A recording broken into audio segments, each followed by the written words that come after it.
성경 봉독하겠습니다. 시편 89편 14절. 의와 공의가 주의 보좌의 기초라. 인자함과 진실함이 주 앞에 있나이다. 아멘. 아멘. 이사야 5장 7절. 무릇 만군의 여호와의 포도원은 이스라엘 족속이요 그가 기뻐하시는 나무는 유다 사람이라. 그들에게 정의를 바라셨더니 도리어 포악이요 그들에게 공의를 바라셨더니 도리어 부르짖음이었도다. 아멘. 마태복음 6장 33절.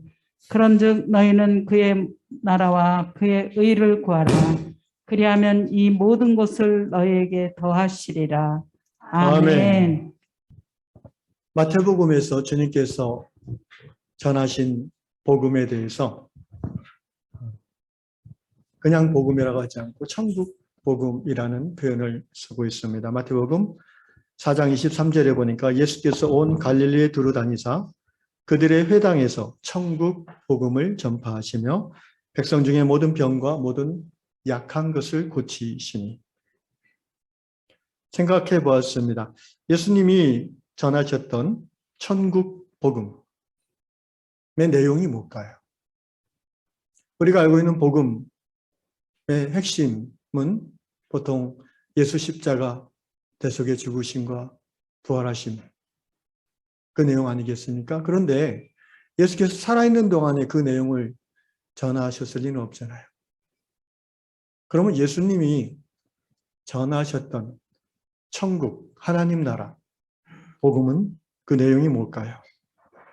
마가복음 1장 14절 15절에는 이렇게 기록합니다. 요한이 잡힌 후 예수께서 갈릴리에 오셔서 하나님의 복음을, 여기서는 천국 복음이라고 안 하고 하나님의 복음이라고 표현했습니다. 그 이유는 마태는 유대인들 중심으로 쓰여진 서신서라서 유대인들은 하나님이라는 그 용어 자체를 말로 하는 것을 굉장히 꺼려했기 때문에 하늘 복음이라고, 이완겔리온 투 우라노스, 하늘 복음이라는 표현, 그래서 천국 이렇게 표현했다고 보통 생각을 합니다. 마가복음에서는 하나님의 복음을 전파하여 이르시되, 하나님의 복음의 내용이 뭘까요? 근데 당신이 아직 죽기 전이고 부활하기 전인데. 성경을 읽으면서 이런 의문을 갖는 것이 굉장히 중요합니다. 하나님의 복음을 전파하여 이르시되 때가 찼고 하나님의 나라가 가까이 왔으니 회개하고 복음을 믿으라. 동일한 예수님 공생의 초창기 누가복음 4장에서는 주의 성령이 내게 임하셨으며 하면서 이사야서의 말씀 인용하시면서 여호와의 은혜의 해를 전파하려 합니다. 이렇게 당신 스스로 당신이 이 땅에 오신 목적을 설명하셔요. 여호와의 은혜의 해, 천국 복음, 하나님의 복음, 여호와의 은혜의 해. 여러분 이 단어들에서 뭔가 마음속에 잡히는 것이 있으면 좋겠습니다. 예수님이 전하셨던 하나님의 복음은 당연히 그 시대의 하나님의 말씀, 구약 성경에 담겨 있는 내용일 겁니다. 그렇지 않습니까? 십자가 부활은 그 구약 성경이 말하는 하나님의 복된 소식의 정점이요 결론이죠. 성취죠. 그런데 그 몸통되는 내용은 구약 성경을 깊이 이해할 때 우리가 깨달을 수 있습니다. 앞으로 4주 동안 이 천국 복음을 전하고자 합니다. 여러분이 지금까지 들어왔던 그 사형리 중심의 어떻게 보면 나이브한 복음이라고 저는 표현하고 싶은데 그 복음과는 좀 차원이 다른 구약 성경을 중심으로 실제 이 복된 소식이 우리의 삶에서 어떻게 펼쳐지는 것이고 어떻게 실천할 수 있는지를 다루는 그 천국 복음을 전하고 싶습니다. 구약과 신약 전체를 관통하는 이 거대한 주제, 뭐죠? 하나님 나라죠. 천국이죠. 그 하나님 나라의 복음의 주 내용이 무엇인지 우리가 알아야 누릴 수 있지 않겠습니까? 알지 못하고 어떻게 누릴 수 있습니까? 알지 못하고 어떻게 행할 수 있겠습니까? 그러므로 하나님 나라 복음의 내용을 이해하고 아는 것은 선택의 문제가 아닙니다. 그것은 반드시 성도가 깨닫고 다루어야 될 내용입니다. 천국 복음은 지식에서 끝나지 않고 믿고 알고 행함으로 이 세상 속에서 우리가 누릴 수 있는 복된 소식 복음입니다. 특별히 구약 성경은요, 이 복음의 실생활적인 면이 굉장히 자세하게 기록되어 있어요. 이스라엘이라는 민족을 모델로 삼아서 하나님이 어떻게 그들을 이끌어가고 다스리시는가. 구체적인 삶의 내용. 예수 십자가 죽으심과 부활만 자꾸 생각하면 종교는 있지만 삶은 실종될 수밖에 없어요. 여러분 직장 생활에서 예수 십자가 피 흘리심, 부활하심, 그것이 여러분의 업무, 인간관계에 어떤 연관이 있습니까? 별로 없을걸요. 교회에 와서는 아주 중요하죠. 우리의 신앙이 자꾸 종교 생활로 이렇게 국한되고 제한될 수밖에 없는 이유는 우리가 배우는 성경의 내용이 사실은 어느 한쪽으로 우리가 치중해서 배우기 때문이 아닌가. 저는 요즘 그런 고민을 하고 있습니다. 그래서 앞으로 4번에 걸치니 하나님 나라 복음을 들으면서 여러분의 요새 말로 뇌가 씻어지시기를 원합니다. 리프레시 되시기를 원합니다. 우리가 익히 알고 있는 복음의 내용이 틀렸다는 게 절대 아니에요. 그 복음의 내용에 가기까지 그 몸통, 그 내용이 절정에 갈까지 그 전 단계를 우리가 잘 이해를 못하고 끝에만 딱 잡고 있으니까 이 둥둥 떠 있는 신앙생활이 될 수 있다는 것입니다. 자, 본론으로 들어가겠습니다. 시편 89편 14절, 의와 공의가 주의 보좌의 기초라. 오늘 우리가 본문을 읽었습니다. 주의 보좌. 여러분 하나님 나라는 이제 이거는 아실 거예요. 하나님 나라는 핵심 개념이 뭐라고 그랬죠? 하나님의 다스리십니다. 따라합시다. 하나님의 나라는 예수 통치. 아멘. 우리가 하나님 나라 백성임을 어떻게 알 수 있어요? 내가 예수님을 주로 고백하고 순종하는 사람인가? 그러면 나는 하나님 나라 백성인 거예요. 믿습니까? 그죠? 쉬워요. 그런데 그 다스리시는 보좌, 하나님의 권세죠. 권세를 상징하는 말인데 그 의와 공의가 그 보좌의 기초라고 성경은 말하고 있습니다. 의와 공의. 오늘 설교 제목이 좀 여러분이 어렵게 느끼셨을 거예요. 미시파트와 찌닥하고 천국의 두 기둥이라고 했는데 이거 히브리어 원어를 제목으로 할까 말까 고민을 많이 했는데요. 굳이 원어를 제가 쓴 이유는 여러분이 집에 가시면서 까먹어도 상관이 없는데 그 번역이 우리말 성경에 딱 안 들어오게 번역을 했기 때문에 그래요. 코이노니아라는 말도 제가 그런 단어라고 말씀드린 게 있습니다. 그래서 이 의, 쯔다카죠, 히브리어로. 그 다음에 의와 공의, 미시파트. 이것이 하나님의 보호자의 기초라고 되어 있고요. 시편 97편 2절에서는 구름과 흑암이 그에게 들렸고, 하나님이죠. 하나님의 영광을 드러내는 표현이잖아요. 구름과 흑암, 그 빽빽한 흑암 속에 번개가 치면서 하나님의 천둥 같은 음성이 이스라엘 200만 백성에 선포되어졌죠.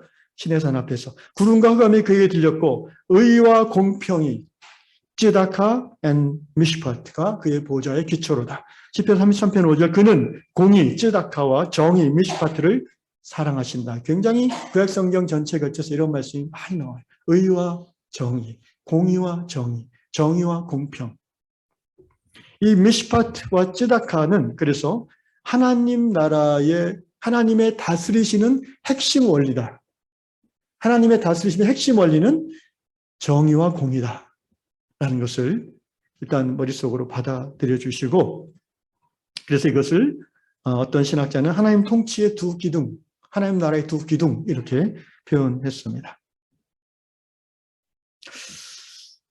우리가 잘 아는 요한복음 15장의 포도원 이야기, 포도나무 비유 기억하시죠? 거기서 포도나무는 누구예요? 예수님. 예. 하나님은 포도원 농장주고, 그죠? 예수님 포도나무 몸통이고, 그 다음에 거기에 붙은 가지는 누구예요? 예. 예수 믿는 하나님 자녀 우리들이죠. 자, 열매 맺는 비결은 거기서 뭐라고 나왔습니까? 붙어 있기만 하면은, 따라합시다. 붙어 있기만 하면.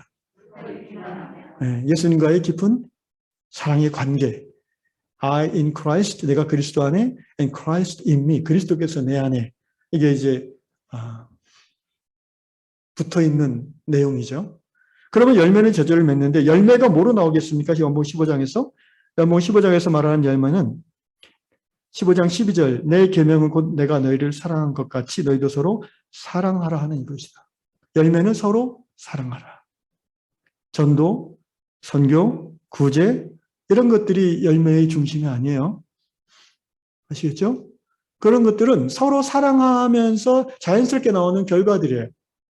근데 중심은 예수님에게 붙어있는 나와 예수님에게 붙어있는 너가 서로 사랑하게 된다는 거예요.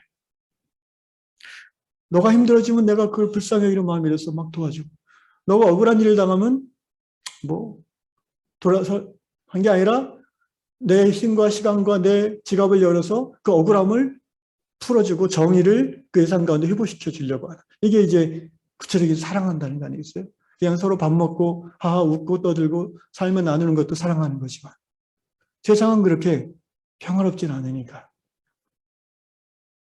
그런데 이 요한복음 15장의 그 예수님의 포도원 비유의 그 근원이 되는 토대가 되는 이야기가 뭐냐면 이사야서 5장에 나오는 포도원 이야기입니다.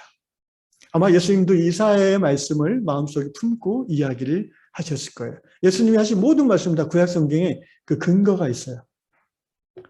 이사야 5장 10절 오늘 읽은 말씀이죠. 무릇 만군의 여호와의 포도원은 이스라엘 족속이요 그가 기뻐하시는 나무는 유다 사람이라. 그렇죠. 여호와께서 포도원의 주인이에요. 똑같아요. 그런데 하나님이 생각하시는 포도원은 이스라엘 족속이에요. 그리고 그 중에 특별히 사랑하는 유다 사람들이에요. 그들에게 정의를 바라셨더니 미시파트, 정의를 바라셨더니 포학이요. 그들에게 공의를 바라셨더니 쯔다카, 도리어 부르짖음이었다. 부르짖음 뭐예요? 고통받으면서 괴로워하는 거예요.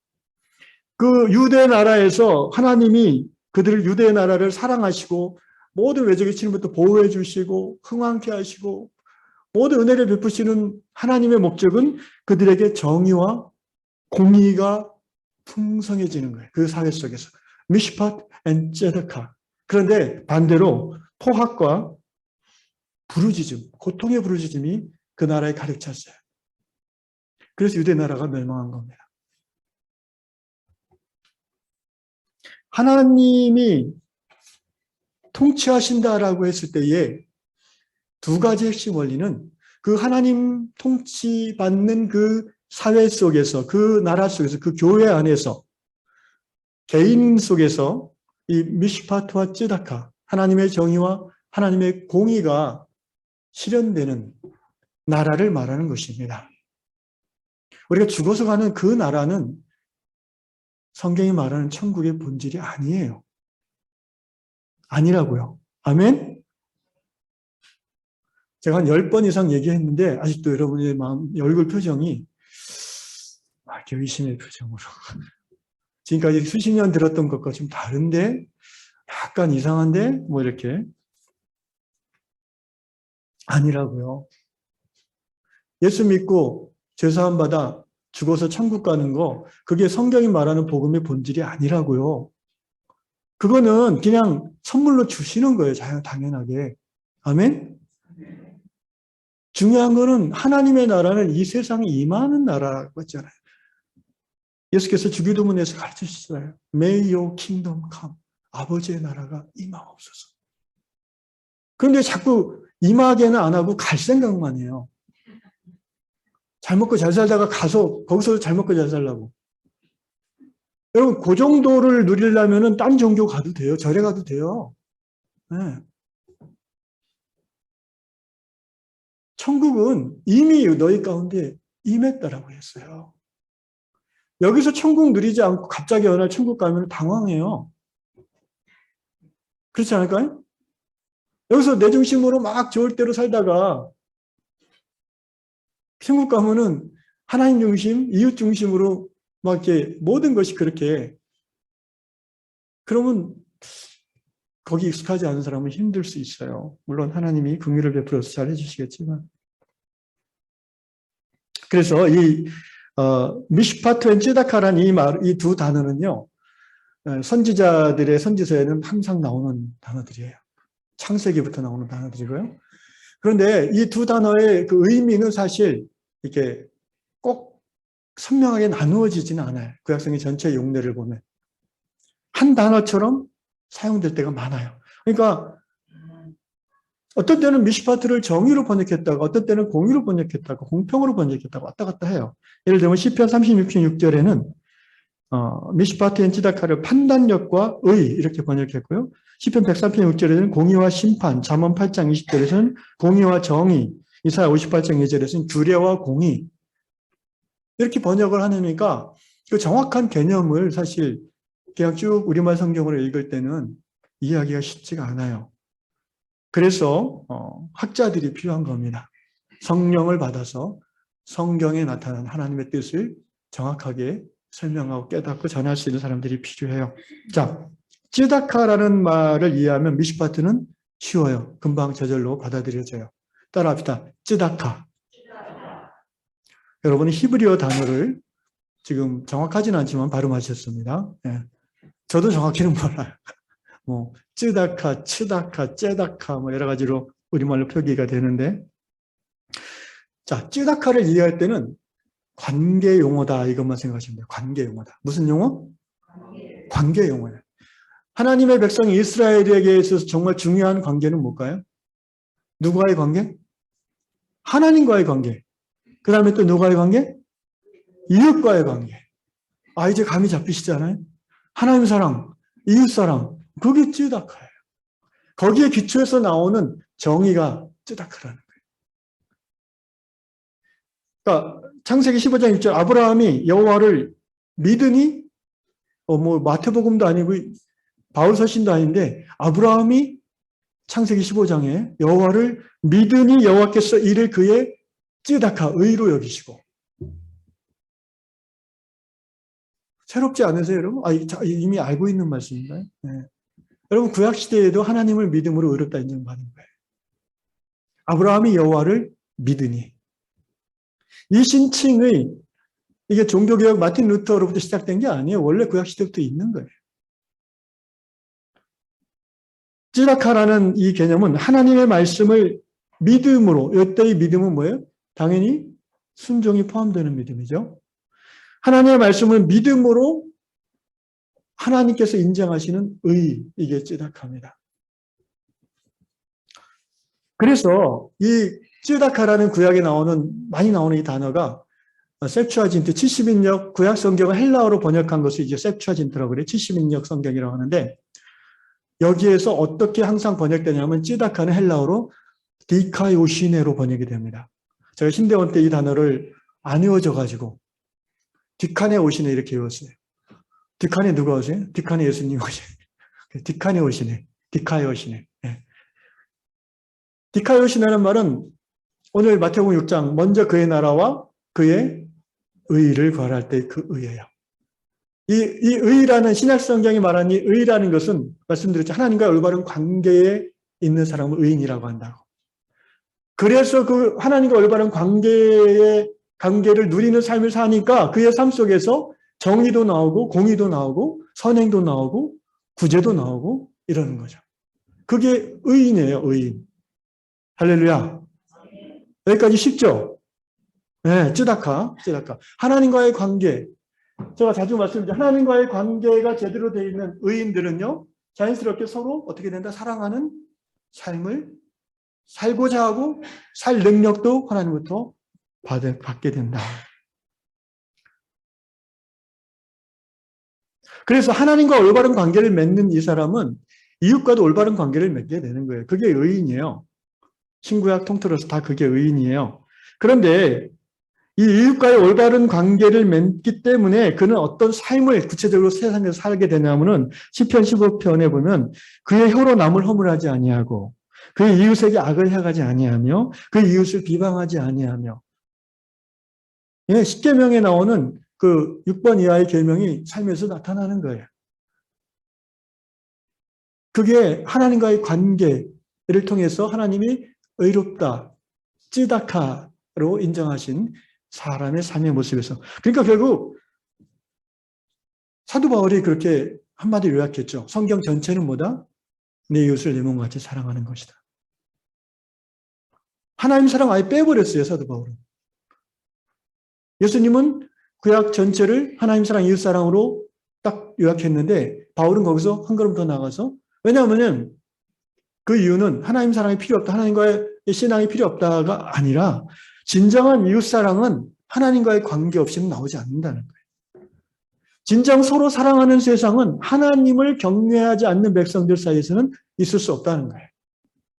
믿습니까? 하나님을 경외하고 하나님을 사랑하고 하나님으로부터 힘을 받아서 자신의 자아와 자신의 욕망과 이기심을 죽이어 나가는 사람들의 세상, 서로 사랑하는 세상. 여러분, 그것이 현재 이 땅에서는 불완전하지만 교회를 중심으로 이루어지기를 하나님 원하시고요. 그것이 퀄리티에 있어서 이제 완전히 순도가 100% 딱 되는 게 마지막 때 임하는 하나님의 나라의 삶의 모습인 것입니다. 그냥 대충 살다가 가는 거 아니라니까요. 그러면 당황한다니까요. 여기서부터 살아가는 거예요, 그렇게. 하나님이 어디 있어요? 하나님이 이미 우리 가운데 계세요. 아멘. 하나님의 다스림, 통치가 이미 우리 가운데 있어요. 우리 요한공동체가 그런 공동체인 줄 믿습니다. 우리가 돈의 다스림 받고, 권력의 다스림 받고, 지방색 다스림 받고, 뭐 청청도 전라도 정치색 다스림 받고, 그런 교회가 아니잖아요. 우리는 하나님의 다스림, 하나님의 말씀의 다스림 아래 오롯이 자라가는 교회가 되기를 간절히 소원합니다. 그래서 하나님의 다스림, 하나님 나라의 이 찌다카는요, 실제 생활 속에서 이스라엘 백성들의 실생활 속에서, 사회 속에서 구현되어져 있는 거예요. 그래서 저 유대인들은 이걸 잘 아는데 유명한 말이 있어요. 찌다카의 저울이라는 말이 있어요, 성경에. 찌다카의 저울. 에레미야 19장 16절, 공평한 저울, 이게 찌다카의 저울이에요. 공평한 저울과 추와 공평한 에바와 공평한 흰이라는 것은 부피 단위 3.67리터, 흰을 사용하라. 이게 뭐 저울, 에바는 이제 그 부피 단위고 흰도 그렇고, 이거 어디서 사용해요? 뭐 할 때 사용합니까? 시장에서 상거래할 때, 경제 활동에서. 우리가 세상 살아가면서 종교활동, 경제활동 보통 나누는데 원래 신앙생활이라는 건 그게 나눠지지 않는 거예요.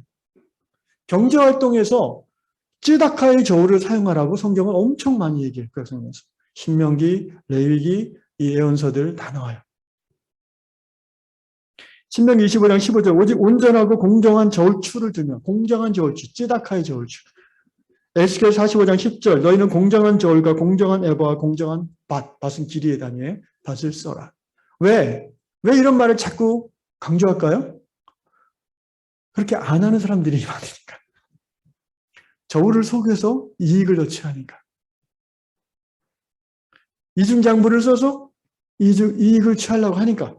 뭔가 이 하나님의 의에 기초한 상거래를 자신의 양심을 저버리면서 안 하려고 하니까.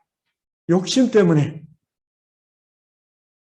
너희 이스라엘은 그 당시 모든 나라가 다 그렇게 해도 너희 이스라엘은 그렇게 하지 말라는 거예요.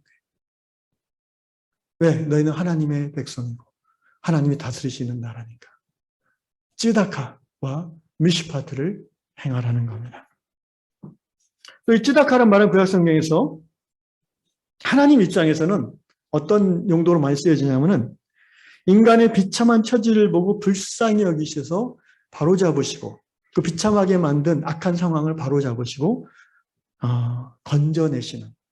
그래서 많은 경우 찌다카라는 단어가 성경 구약성경에서는 구원과 같은 의미로 쓰입니다. 하나님의 구원하심. 그리고 그것이 이웃과의 관계에서 우리가 정의를 행한다고 했을 때 잘 생각해 보세요. 어떤 사람이 억울한 일을 당해. 권력 있고 힘 있는 사람이 그 쟁쟁한 변호사들, 비싼 변호사를 동원해가지고 분명히 자기가 잘못해놓고는 이 사람에게 억울함을 씌우고 이 사람은 이제 힘이 없고 돈이 없으니까 그냥 당하는 거예요. 똑같은 죄를 지어도 어떤 사람은 집행유예 나오고 어떤 사람은 뭐 몇 년 받아도 늘 병원에서 널널하게 살고 있고 어떤 사람은 죄 같지도 않은 죄인데 증거도 안 됐는데 막 징역 4년 받고. 이게 억울이라는 거, 억울함이라는 거, 억울함. 세상은, 죄악된 세상은 억울함을 만들어내는 세상이에요. 자, 찌다카는 뭐예요? 내 형제가 그런 억울함을 당했어요. 어쩔 수 없지, 뭐 세상에 그건 찌다카가 아니에요. 이 공정의를 행한다는 건 뭐예요? 얼마나 힘들까? 긍휼. 하나님이 나를 긍휼히 여기는 그 마음으로 형제가, 억울함을 당한 형제가 긍휼히 여겨지는.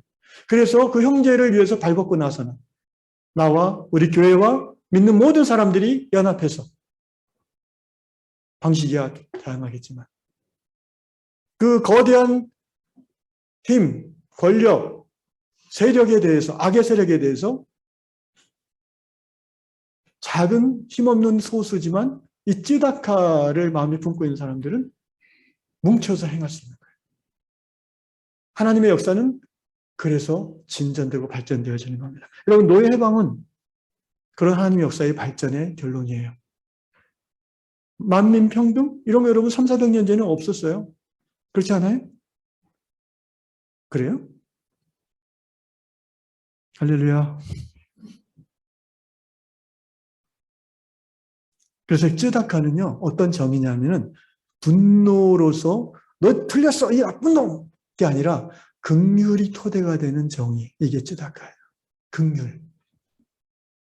긍휼이 토대가 되는 정의. 세상에서 말하는 분노의 정의가 아닙니다. 정리하면요, 쯔다카는 정의, 공의, 의로 번역되는 그런 단어고, 관계 기반, 하나님과의 관계, 나와 너와의 관계, 이웃과의 관계에 기반한 의미를 담고 있다. 하나님을 경외하고 사랑하는 자, 하나님의 긍휼을 힘입어 구원 얻은 사람들이 이웃과 올바른 관계를 맺고 살아가는, 그것이 이제 정의로운 삶이에요. 특별히 힘없는 이웃이 억울한 일을 당할 때에 긍휼의 마음으로 억울함을 풀어주려고 정의에 참여하는, 이것이 쯔다카예요. 그럼 미시파트는 뭐냐? 이제 미시파트는 쉬워요. 이 쯔다카, 하나님의 의가 율법 또는 법 또는 어떤 규칙의 근거에서 이루어지는 사회, 이게 미시파트가 실천되는 사회예요. 그러니까 쯔다카가 실현되어지는 공동체를 말하는 거예요. 미시파트. 그게 하나님의 공의예요. 그러니까 하나님의 공의는 쯔다카에 기반하여 그것이 생활 가운데 실천되어지는 그 사회. 그래서 이 미시파트는 법, 재판, 규례 또는 심판, 이렇게 번역이 됩니다. 자, 고대 이스라엘에 있어서 이 미시파트와 쯔다카가 이루어지는 장소는 어디일까요? 성문 앞입니다. 성문 앞. 고대 이스라엘 사회에서 성문 앞은 누군가의 덕행을 공개적으로 칭찬하는 그런 뭐 오늘날 마을회관 같은 자리이기도 하고, 또 중요한 그 마을 공동체 전체의 어떤 것을 결정하는 거래가 이루어지는, 다른 부족과 이루어지는 장소이기도 하고, 또 그렇지만 성문의 가장 상시적이고 중요한 기능은 뭐냐면은 재판이 이루어지는 것이, 오늘날의 법정이라는 거예요. 룻기를 생각해 보시죠. 룻기에서 보아스가 그 룻을 아내로 얻을 때 어떻게 합니까? 성문에서, 거기는 누가 있어요? 마을의 장로들이 있어요. 마을에서 그 연륜과 경험과 덕을 인정받는 소수의 몇 사람들이 있어요. 그래서 그 사람들이 앞에 보아스가 이 고엘에 대해서, 기업 물을 자에 대해서 이제 1순위가 포기하니까 내가 2순위니까 내가 하겠다 해서 이제 룻을 합법적으로 아내로 맞아들이는 그 장소가 바로 성문 앞이에요. 여러 가지 공동체의 문제를 공개적으로 논하고 처리하는 장소입니다. 이것이 이스라엘에서 그 공동체 안에서 하나님의 나라가 유지되어지기 위해서 꼭 필요한 것이에요. 그 죄를 제거하는 것이에요. 어떤 사람이 부모를 때렸다, 부모를 폭행했다. 그것은 그 마을 성문 앞에서 이제 법정이 열리는 거예요. 레위기 율법에 근거해서 그에게 사형을 언도할 수도 있어요.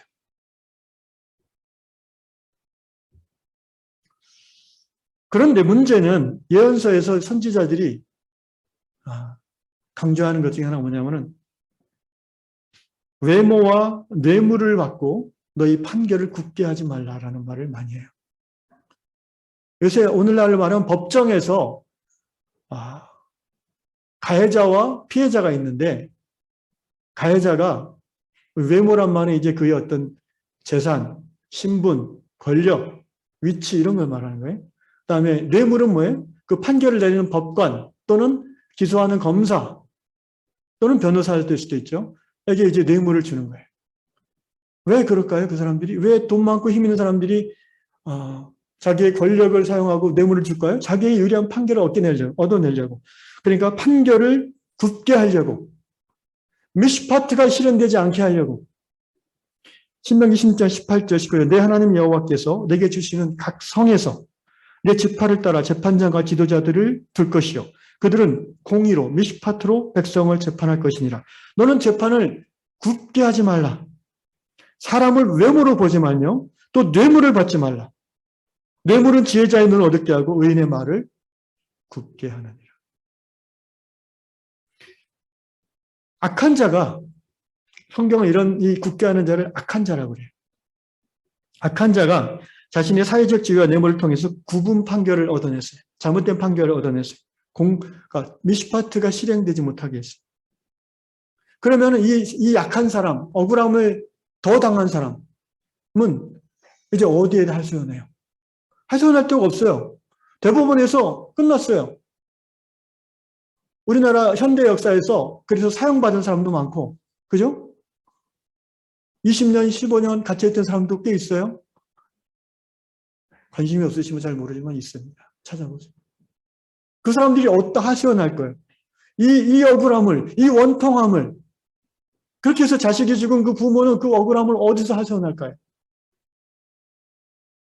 군대 80년대만 해도 데모하다가 이제 대학생들이 군대 끌려가서 시체가 돼서 오는 사람들이 있었잖아요.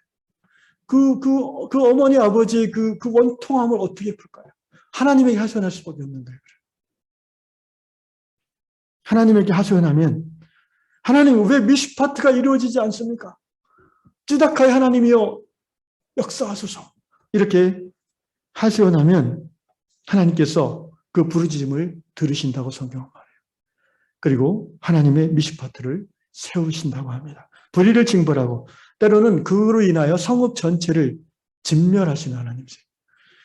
소돔과 고모라의 멸망은 그 부르짖음의 결과입니다. 그런 점에서 여러분, 한 사회에서 하나님 나라가 얼마나 이루어지고 있는가? 그 사회 속에서 미시파트와 찌다카가 잘 진행되고 있는가를 판별하는 주 여부는 그 사회의 사회적 약자들, 가난한 사람들 또는 보통 사람들이 어떤 대우를 받고 있는가를 통해서 알아볼 수 있어요. 특별히 법정에서 말입니다. 여러분, 우리나라는 지난 100년간 세계 2000년 기독교 역사상 유례없는 기독교가 부흥한 나라로 전 세계가 알고 있어요. 전 세계에서 숫자적으로 1등부터 20등까지 교회 중에서 한 10개 가까이가 우리나라에 아직도 있대요. 그러니까 이렇게 하나님 백성들이 많고 하나님을 사랑하는 사람들이 많고 그 사람들도 물어보면 하나님 사랑한다고 합니다. 이웃 사랑할 거라고 합니다. 그러니까 찌다카와 미시파트가 우리나라는 아주 잘 이루어지겠죠. 그럴까요? 사법 영역에서 법정에서 하나님의 미시파트가 제대로 이루어지고 있습니까? 예, 어떤 나라보다는 잘 이루어질 거예요. 그런데 어떤 나라보다는 아직도 덜 이루어지고 있다고 봅니다. 이 법정에서 무엇이 진리이고 무엇이 옳은가를 분명히 밝히기를 싫어하는, 진실을 감추고자 하는 그런 사람들이 많아요. 그게 고소한 사람이든 고발당한 사람이든 증인이든 판사든 검사든 피해자든 법정에서는 다 역할이 다를 수 있잖아요. 어쨌든 이 진리를 감추고자 하는 사람은 자신의 이익을 위해서 판결을 어떻게든 굳게 하려고 그래요. 야, 돈 쓰면 다 되지 않아? 실제 그런 일이 우리나라 21세기에도 많이 일어나고 있어요. 이사야 29장 21절 그들은 송사로 사람에게 죄를 씌우며 성문에서 판단하는 자를 올무, 덫이죠. 올무로 잡듯하며 없는 증거를 막 만들어내죠. 의인을 억울하게 하니라. 찌다카, 하나님과 올바른 관계에 있는 그 사람이 억울한 일을 당하게 한다는 겁니다. 성경은 이런 악한 사람들을 강포한 자라고 합니다. 오만한 자라고 합니다. 이런 자들이 큰 소리를 내지 못하므로 겸손한 자와 빈핍한 자가 하나님을 기뻐하며 즐거워하는 세상이 미시파트가 이루어지는 세상이며 하나님의 나라이며 의와 공평을 추구하는 나라입니다. 놀라운 것은요, 하나님은 우리 예배보다도 이것을 받기를 원하십니다. 잠언 21장 13절, 공의와 정의, 미시파트와 쯔닥하죠. 공의와 정의를 행하는 것은 제사 드리는 것보다 여호와께서 기쁘게 여기시느니라. 아멘. 오늘 우리가 주일 예배 드리는 것보다 이것도 하나님을 기쁘시게 하지만 이것보다 더 하나님을 기쁘시게 하는 것이 바로 이 쯔닥하를 여러분의 개인의 삶과 가정과 공동체 안에서 행하는 거예요. 미시파트가 세워지는 거예요. 하나님은 그것을 기뻐하신다고 성경은 말합니다. 하나님이 왜 저와 여러분을 이 수많은 죄악 세상을 살아가는 사람들 가운데 택하시고 부르셔서 그리스도의 몸된 교회를 이루게 하셨습니까? 창세기 18장 18절에 보면 그 힌트를 얻을 수 있어요. 하나님이 아브라함을 부르신 이유를 알면 하나님이 오늘 우리를 부르신 이유를 알 수 있어요.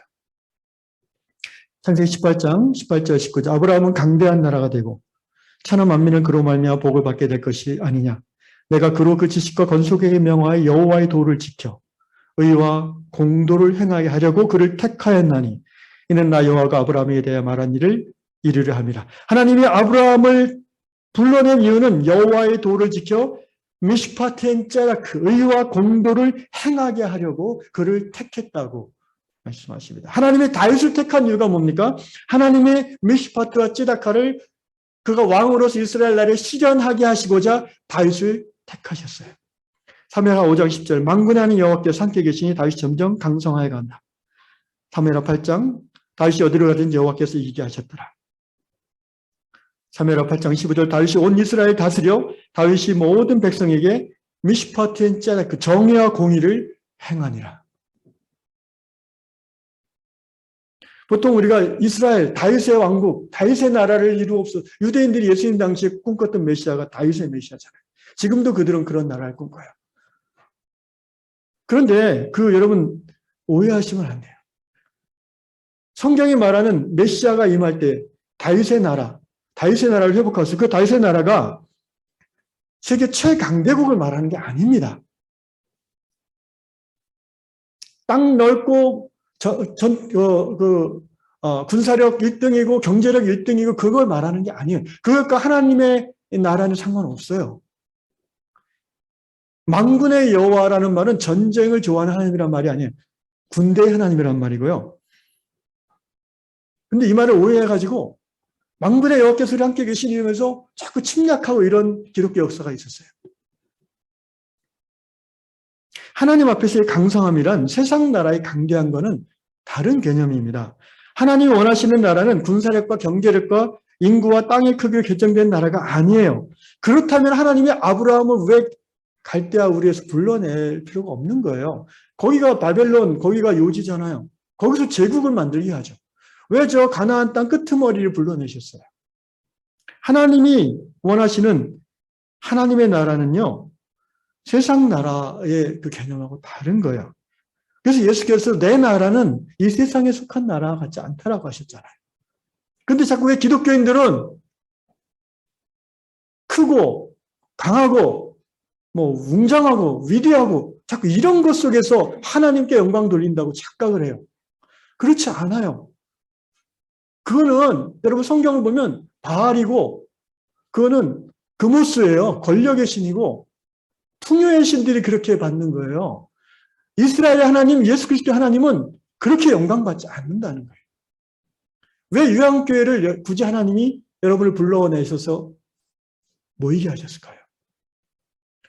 그 이유와 목적을 정확히 모르면 우리는 모일 필요가 없는 거예요, 사실은. 그냥 우리끼리 편하니까 우리끼리 예배 생활하고 우리끼리 이 땅에서 서로 행복하게 살고 예수 믿고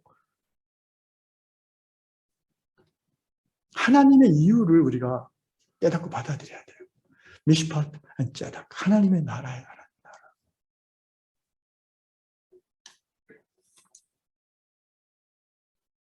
예수께서 마태복음 12장 28절에 이렇게 말씀. 그러나 내가 하나님의 성령을 힘입어 귀신을 쫓아내는 것이면 하나님의 나라가 이미 너희에게 임하였나이다. 귀신을 쫓아내면 하나님의 성령을 힘입어 귀신을 쫓아냅니다. 사람이 왜 귀신 들릴까요? 사람이 언제 미쳐버리나요? 억울함, 원통함, 무자비한 폭력과 지속적인 학대, 불공평함, 가진 자들의 강대한 그 리그, 약자들은 도무지 거기로 올라갈 희망이 없어지는 세상. 이게 사람을 미치게 하는 겁니다. 젊은이들을 미치게 하는 세상이에요. 20대의 분노의 이유가 여기에 있어요.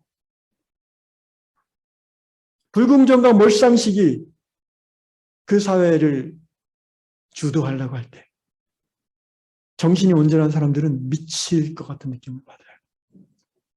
그런 고통 속에 귀신이 스며드는 거죠. 분열된 마음에 침입하는 거죠. 뭐 여러 가지 귀신 들림의 이유가 있지만 보편적으로 이렇다는 거예요. 예수께서 성령의 능력으로 귀신을 쫓아낸다는 건 뭐예요? 미친 사람을 온전하게 치유하심은 그 불쌍히 여기심으로 구원하는, 이게 이제 찌다카라고 했잖아요. 사람을 미치게 만드는 그 당시 불의하고 악한 세대 속에서 귀신 들렸다고 또 비난받고 소외받는 그 억울함, 그거를 그 당시 예수님의 사회에서 예수님이 할 수 있는 거는 뭐예요? 신적인 능력으로 치료해 주는 것밖에 없는 거예요. 그 시대에는. 그런데 그래서 하나님 나라가 임한 거예요. 예수님이 이 땅에 오심으로 하나님 나라가 임하기를 시작한 거예요. 본격적으로. 귀신이 쫓겨나고 소경의 눈을 뜨고 구약 성경에는 나타나지 않는 기적들. 그게 하나님 나라가 이 땅에 임했다는 증거라고 예수님이 말씀하셨어요. 그런데 그런 어떤 기적, 초자연적인 능력으로만 그것을 바라보면 안 되고요. 성경 전체의 하나님 나라의 개념을 봤을 때 예수님이 원하시는 하나님 나라는 뭐예요?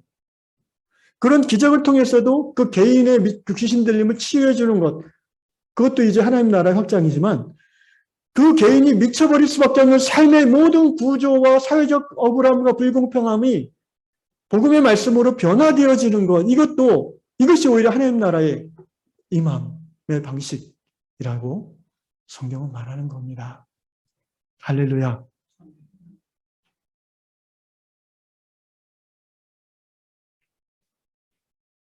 말씀의 결론 맺겠습니다.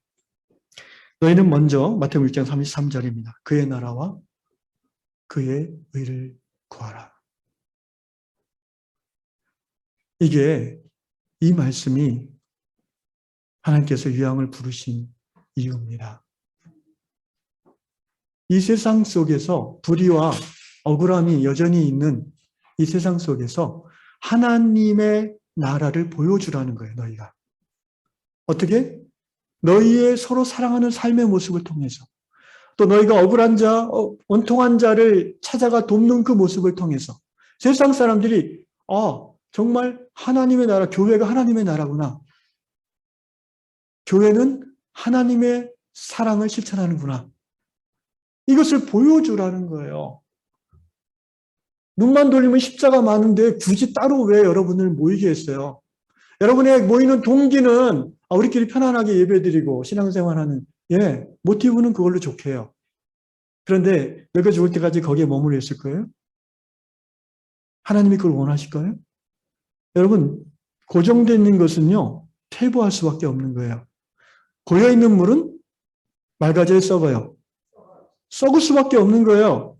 하나님이 여러분에게 그 소원을 일으켜서 8년 전에 이 교회를 시작하게 하셨는데 8년이 지나도 여전히 거기 동기에 머물러 있다? 10년, 15년이 지나도 그렇다? 그러면은 하나님이 더 이상 사용하지 않으실 거예요. 너희 안에 소원을 품고 행하게 하신 하나님이시잖아요. 빌립보서. 그 소원 좋아요.